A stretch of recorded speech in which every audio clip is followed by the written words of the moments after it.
let's make a stitch pattern in the round. This is the herringbone stitch pattern on needles.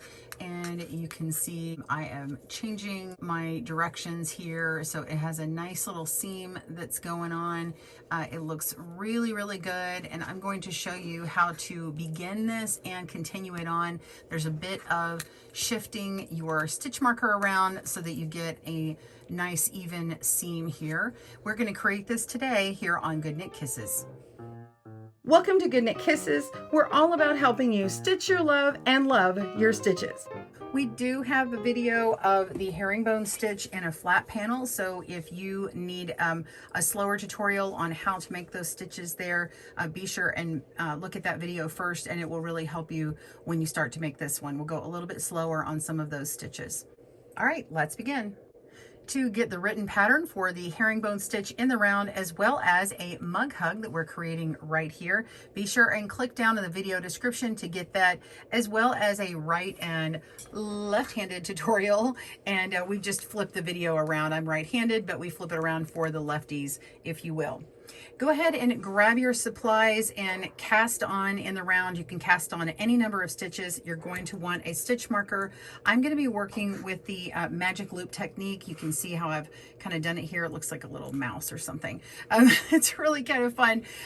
Go ahead and get yours ready, and I will show you how to connect in the round, begin the stitch pattern, and then how to keep it going. It looks slightly different after you get started. So I'm going to show you all of that right now. All right, I'm working with a US 10 needle and I'm working with a worsted weight yarn and 52 stitches. I worked with 56 stitches and a US 7 needle on this one over here, and it's also with the same yarn. Your stitches are going to be a little bit less on the gauge. So we have 23 stitches per inch on this one and 25 stitches per inch on this other one. So it'll be a little bit looser on the 10s, and I kind of like it that way. All right, so we're going to connect this in the round. Make sure that your beginning cast on is not twisted. And I'm going to go ahead and put a few stitches on this needle and kind of bend my cable, pull through over here, and make sure it's not twisted. Come around here and bend and pull through at this point. Or you can do less stitches here. We're going to pull through this cable. All right, so make sure that if this is not twisted. Okay, there it is, not twisted, not twisted, all the way around. And here we go. All right, once you get yours all settled, okay, then you're going to want to grab your working yarn, put your stitches at the end on both needles, and the way I like to connect is I just swap my first and last stitch. So I'm just going to pick up this stitch here and trade it. I'm going to put this last stitch here and then the first stitch on the opposite needle. Okay. Make sure I've got that whole stitch on there and I'm not splitting it. That's the key. Okay. And then go ahead and place your stitch marker. All right. Now we are ready to begin. To get my yarn in the back. We're going to begin on the first stitch. We're working the first two stitches together in the front of that stitch, but don't let these drop off just yet. So go ahead and yarn over and pull up a loop, and go ahead and pull back to where you have an elongated stitch. You want to have this one nice and loose. Don't be as tight as you might normally be, okay? And that's important because it might be too loose of a bind off later on, which we'll address, and I'll show you how to work that in the round. After you've gone ahead and pulled up your new loop, you're only going to drop off one of these stitches, so let that fall. It's sort of being slipped here. And then we're going to work into the front of the next two stitches. Don't worry that that one looks loose in the beginning here. Go ahead and go through those two. It's a little tight. My bind off is a little tight here. All right, and then go through and you're knitting these two together, and you're only going to knock off one stitch, just like that. Okay, and then make sure and pull that loop up nice and loose. So either right when you first pull it through, or after you knock off that stitch, you've still got the opportunity to make sure that it's nice and loose. Pull it up to the length of the other one, and then work the next stitch. So we're knitting 2 together, pull up a loop, and then take one of these stitches off. Okay, you can knock it off with your finger or with the tip of the needle and continue on. Okay, so just working this all the way around until all but 2 stitches are left, and I'm going to show you how to finish off this round. And we're going to be doing some moving of our stitch marker in order for our seam to sort of line up. Plus we do have to make a change at the beginning and switch around a stitch, and this will be the same for both rounds. We'll be moving the stitch marker around, and we'll be doing a little bit of a switch. So go ahead and continue working these stitches just as we did. I'll do it one more time. Go into the front of both of those loops together, pull up a loop, and then let one drop off, just one. Okay, pause your video. I will meet you back at the end when you have 2 stitches left. See you in a moment. All right, so we are on the last 2 stitches of round 1, and now we're still going to be working into the front of these stitches, just like it knits 2 together, drop 1 stitch off, and now we have 1 remaining stitch. Now, as you've seen, we have worked everything twice, and so it needs to get worked. This last one still needs to get worked in this last round of stitches the same way we've been doing, but we're going to make a change here. And this is where we're going to be moving our stitch marker. This stitch marker is going to move right here. And or actually technically it's going to move right here. So we want to work these 2 stitches together, the last stitch and the first stitch. And before we do, just go ahead and slip over this last stitch, pull off your stitch marker, and then slip that stitch back over, place your stitch marker again, and now we want to work into, whoops, put that back on, drop my stitch marker. Now we want to work into the front of these stitches just as we were. Okay, drop that off, and now we're going to start round 2. So round 2 is a little different because we're going to have 1 stitch already worked, and that's okay.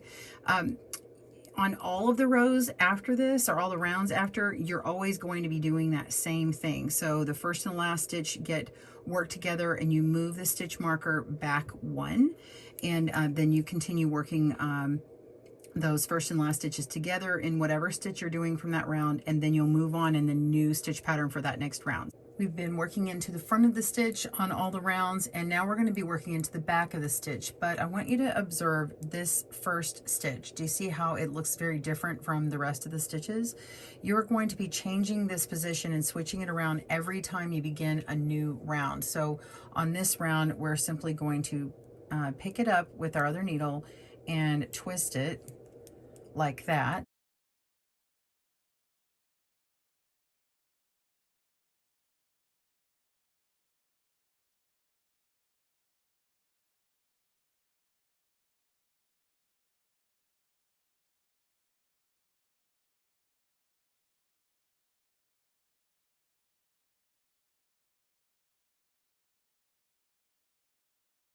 And so it now twists this stitch for us, and then we're going to begin working into the back loop. So every time you begin a round, you will be moving that stitch marker as we just did, and then we'll also twist that first stitch. So now go ahead and work into the back of the next 2 loops.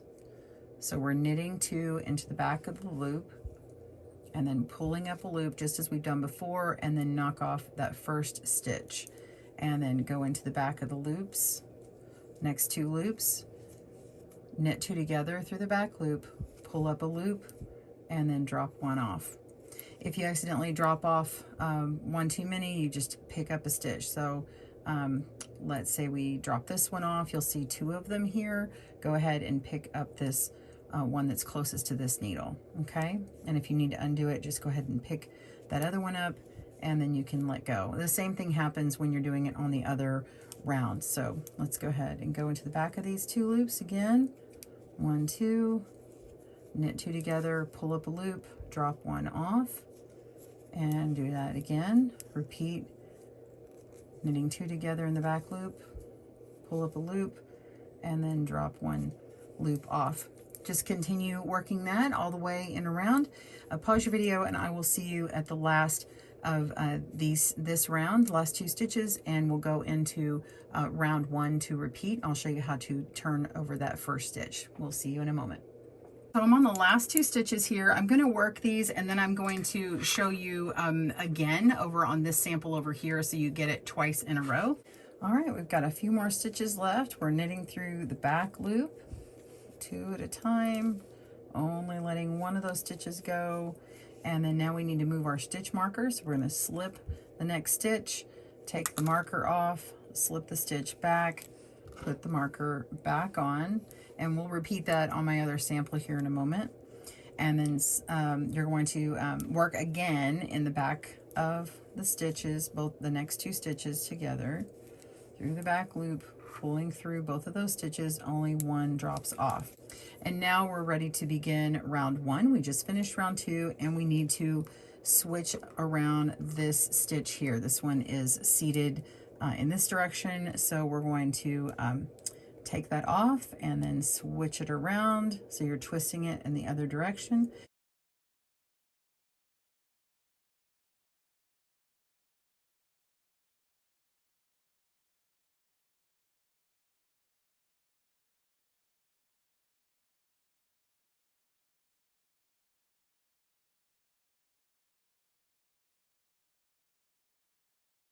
And now you're just going to begin again by going into the front of the stitch, knitting 2 together, pull up a loop, and let one drop off. And that's it. So you're just repeating those rounds. You can see how the stitches are angled in this direction here, and then they'll be angled in the opposite direction for rounds 2. And then when we get back around to repeating rounds 1 and 2, it will continue in that herringbone look. And of course, if you want to stop your work, you can pull these needles out. Again, I'm going to repeat this here in just a moment, but I do want to say the end of your knitting right here, the bottom and then the top, if you only do the herringbone stitch, it will curl. You can see how this one's not curling too much, but it can curl a little bit. You can block this a little bit. You can do that, absolutely. Or if you wanted to do a couple of rounds of, say, a 1x1, like 1 knit, 1 purl around maybe twice to help combat that, you could totally do that. And then you would end that way as well, and then bind off in pattern, meaning you'd knit 1, purl 1 in pattern all the way around. So that's absolutely something that you could do, but you don't have to. So let me go ahead and show you this one over here. And by the way, see how it's not twisted, but this is what it's going to look like. You can see how the stitches are working in the opposite direction, and these are going to go in the other way. All right, so let's do this one here. We've got, let me get my stitches ready so I can work this. Okay, so we've got the last 2 stitches on here. This is my stitch marker here, and we're working the end of round 2. I'm going to go into the back of these 2 stitches, knit those together, drop one off, and now slip that stitch, remove the stitch marker, slip the stitch back over, replace the stitch marker, so it's a moving stitch marker, and then you're going to work one more time that last stitch in the previous pattern, knit together in the back loop, drop 1 stitch off. So on this one, I'm trying to get 2.5 inches before I get to the end of my herringbone cozy mug hug. And then after you repeat however you want to that length, then you will just bind off, just regular standard bind off. All right, so I'm coming to the end. I went ahead and just jumped forward and made my next 2 rounds. And this is measuring at about a little over 2 inches or 2 1/4. And so I'm just going to go ahead and finish off this round and bind off to make my little mug hug here. And let's just show you how to end this. So I've got the last stitch on here. So we're going to take this stitch marker off. We don't need that anymore. And slip back on that stitch. So we had slipped a stitch off, remove the stitch marker, and now I'm slipping it back. Going to go ahead and work into that last stitch and then drop it off. All right, so now this is how you're going to start your bind off. Again, if you've worked loosely the whole way around, you can just bind off as normal. and you're going to knit one, and then knit the second one, move the first one over the second, and then now you just knit the second one, or the next one, move the first over the second, and continue binding off that way. So you just keep knitting, binding off, knit one, and bind off. And you don't need to be working loosely at all, and it'll just start knocking it off just like this, or binding it off like this, okay? And you just keep going until the last stitch, and then pull through and weave in your tails. And you'll want to, you know, kind of connect the beginning and ending rounds and make sure it kind of imitates that first little chain that looks like it's on the end there. And if you do find that it's getting a little bit loose, you can always undo a few stitches or frog it back a few stitches. And to make it tighter, you can just knit two together like this and then bind it off, and it'll just kind of pull in a couple of stitches here every so often if you wanted to do that, if you just were way too tight in your main stitch. And that's it. So just keep working it all the way around. I'll show you what this looks like at the end. See you in a moment.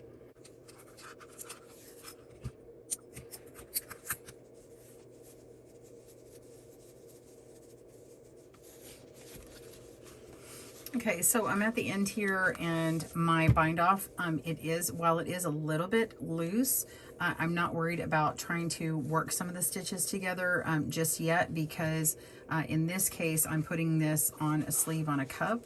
And so see how it fits nicely up here without me even increasing. So it actually fits really well. So now I'm just going to close this off. All right, I went ahead and wove in the other tail. I'm going to show you how I close this one off, because this one looks a lot more dramatic. So we're going to be connecting this end to over here. So we're going to find this next stitch that we want to work it into. I'm just going to kind of come around through this V-shaped stitch here.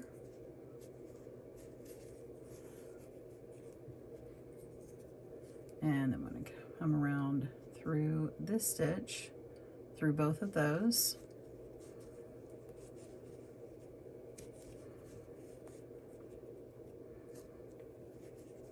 And so it's just imitating that stitch there and pulling it all the way through.